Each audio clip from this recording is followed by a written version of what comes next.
So you're 35, a minister. You went to comprehensive school, your local comprehensive school. Do you think going to a comprehensive school gave you things that you might not have benefited from if you'd gone to private school? Well, I might be 35, but I certainly feel a lot older with 3 children. It's a great privilege to be a minister. I've been very lucky to have grown up in the area that I represent, to have gone to a very good comprehensive alongside 2 local primaries beforehand. And, I'm blessed that local people have selected me to be their MP. But I have to say that ultimately it always comes down to hard work, right? And I remember my father telling me, it's absolutely critical that you put the effort in and out will come the reward. Not everyone is as lucky, though. I do know that, of course, plenty of people don't have a local comprehensive school that is a good school. It's come down, but it's still a problem for some people.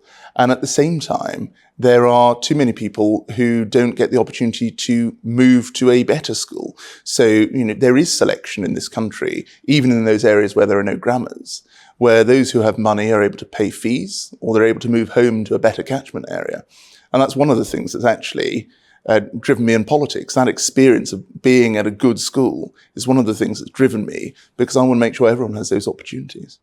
Do we need more selection on the basis of being smart rather than having cash? Well, I certainly think that people should be able to choose their school. And that's why I'm a big proponent of free schools. I've tried to set up one locally in my area. I hope I will get one at some point in the not too distant future, because I think people should have choice in the school they attend, whether that's in the independent sector or the state sector. And, is there a space for making sure that people with specific gifts have those gifts stretched? Absolutely. Whether that is sport, whether that is academia, whether that's the arts. I think it's absolutely right that there are schools that specialise in all sorts of different things. So you personally are trying to set up a free school? I am. How hard is that? It requires a lot of legwork, a lot of detail into the gap that you're trying to fill. I've worked with some great teachers on it. I'm not an educationalist myself, but I've worked with some great teachers on it from the wider area who want to set up a new school, who do see that competition in the state sector is a good thing. It lifts everyone's standards. I've given them my support as much as I possibly can. And one day we'll get there. Politics isn't a 5-minute thing. This is something that you do because you really believe in certain causes, because you want to try and make your community, your country a better place. And that's true of whatever party you're in, I think, on the whole. And as a result, whether we get it this year, whether we get it next year, I'll keep fighting. When and why did you become a Conservative? It's going to sound terrible, but I became a Conservative because of Tony Blair. There were certain things that he was doing that I simply didn't agree with. And rather than moaning about it, I thought it was right to get involved. It's not to say Tony Blair didn't do good things for this country. I'm not knocking him entirely, but there were certain things he did that I thought, no, I've got to get off my backside and start getting involved. And from there, I got involved, met loads of great people, and furthered my journey.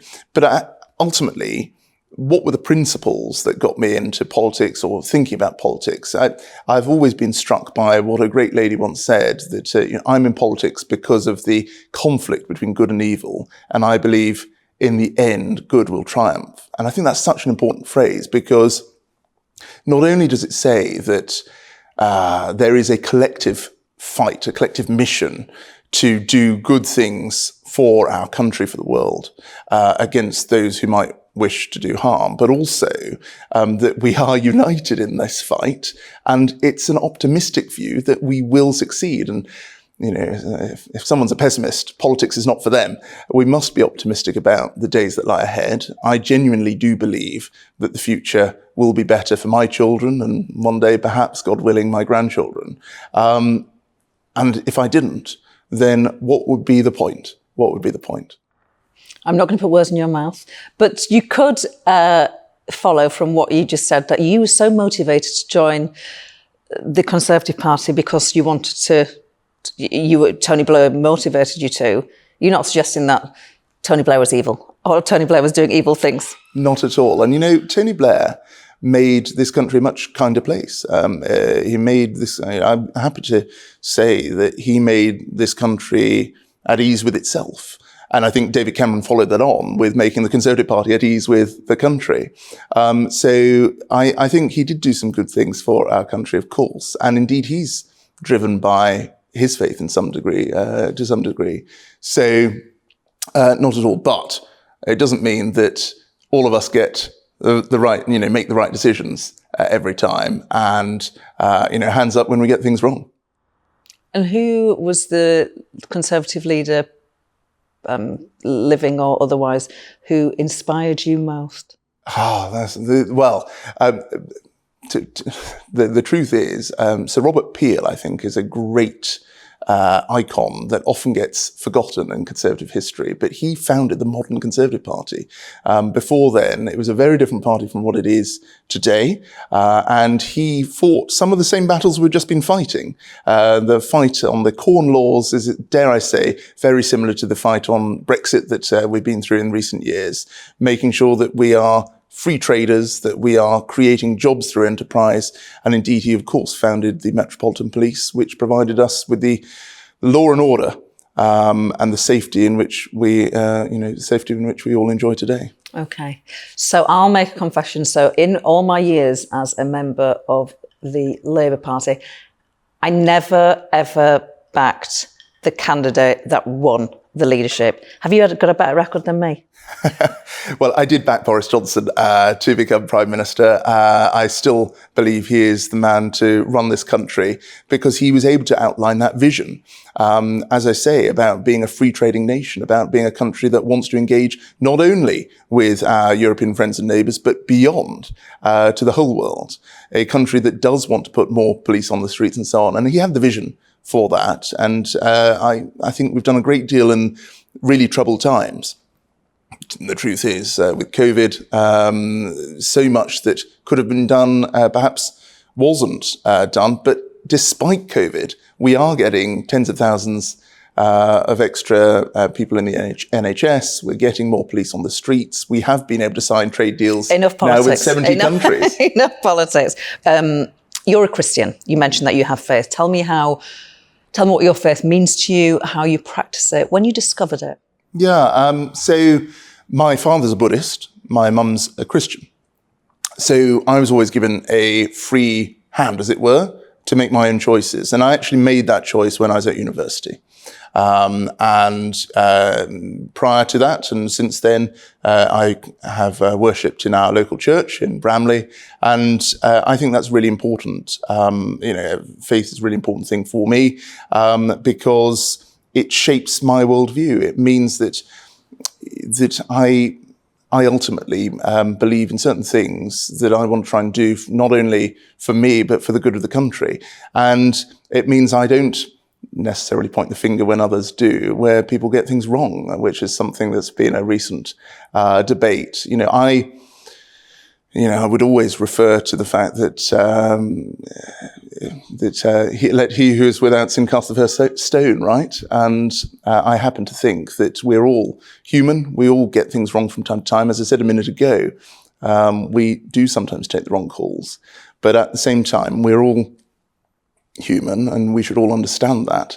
Too often in politics, that isn't understood. And I think that leads to a very too adversarial political environment, which puts some people off politics. And I think that's a great shame because there are people out there who could do great things serving our country and they choose not to. And you yourself were subject to some really vile abuse when you first stood for election in 2015. Explain what happened. Yes, the UKIP candidate basically said if I became an MP, he wanted to shoot me.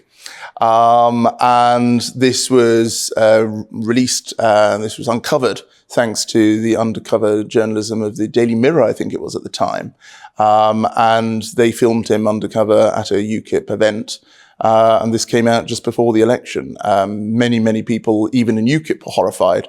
The campaign to leave the EU has nothing to do with values like that. And, many people said that they were dismayed that they'd voted already in the postal vote for him. But once again, the constituency responded, and I was elected with, a very solid majority by people who said, look, these are not the values that the people of North East Hampshire hold. Did the police intervene? Did you get any support? Because that is a very, very clear threat of violence. Was anyone taken to task for it? I believe there was an investigation into his behaviour. I don't know what came of it, but ultimately the police can't protect us 24/7 from anyone out there. There have been other investigations that the police have undertaken regards to other threats that have been made against me and indeed against other colleagues. And I salute their endeavours. So you still, a threat of the nature that happened to you in 2015, one would hope is a one-off. Sadly not. No, sadly, very recently there's been another death threat where someone said that they looked forward, words to that effect, to making my wife a widow and my children orphans. The two aren't consistent, so one or both of us were to be killed according to this person, but the police did intervene. And this is not, I'm not an isolated case, and dare I say, women face it far worse. Female MPs get a really huge amount of abuse through their post bag, and the worry is that someone writing something actually translates into action, and sadly we saw the murder of Sir David Amos, which shows that sometimes it does. Have you changed the way that you conduct your constituency surgeries? Yes and no.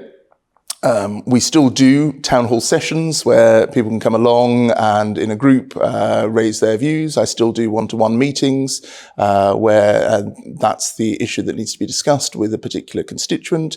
And I still do my drop-in pub type sessions or coffee shop sessions where anyone can float over to me wherever I happen to be. But the one difference is that we've had to stop publicising in advance exactly where we are going to be, because if someone did want to find us who was from outside our constituency and so on, then it stops that.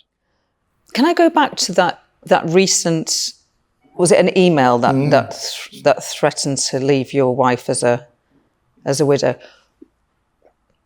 There is no reason for saying that, but did that person, did they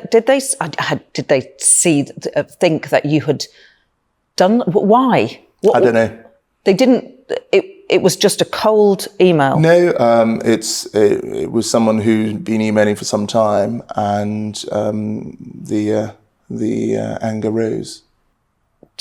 Has that person has been seen by the police? Yes. And it stopped? So far, yes. When was that? How long? When are we talking about? I forget the exact month. This year, a year within the last year? It was earlier this year. I think it was about February. Right. Gosh.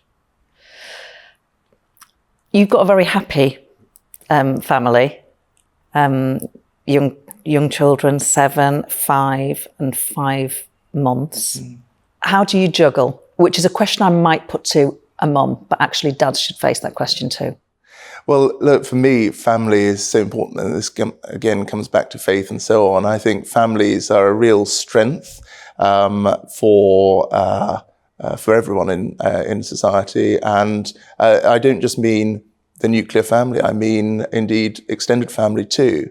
And how do I juggle? Well, dare I say, it's the same as you suggest, as many working mums juggle, thanks to the support of an extended family, whether it's my father taking children to school when my car wasn't starting one day, through to my mother-in-law looking after children after swimming or whatever. And the extended family has been absolutely crucial to me to enable me to do what I'm doing for the people of North East Hampshire and as a minister for the country. And, I think actually this is something that's too often not talked about in politics. And this isn't a political issue, rather it's I think, a personal issue for everyone, that families support one another. And I think it's absolutely crucial that we, as politicians, encourage people to be able to do that. I think something like £1 trillion worth of unpaid care in this country. And, for everyone who's doing that, whether it's parents looking after children or children looking after parents, thank you to everyone who is looking after family, whether it's uncles and aunts, nephews and nieces. It's absolutely crucial. This country would not work if families didn't take responsibility for one another. And I think politicians should always try and do more for them. I think, a single person in this country is taxed less than the international averages, but families are taxed more. And as we try, I think, and figure out how we help people through cost of living, I think we should do more for families. Because you're a minister, I have to follow up on that. Do you think there will be more to help families? I think the government will do more. I mean, we've already, as you know, forgive me, but we have doubled the household support fund to £1 billion. So there's significant money going in already to the people who really need it. But my point is a broader one, which is what sort of country do we want to create? And I think we should always support families to support one another. And by doing so, actually, the burden can be reduced on the state so that the state can focus on those people who really need help. I think that would be a good thing for everyone. Thank you very much. Really interesting interview.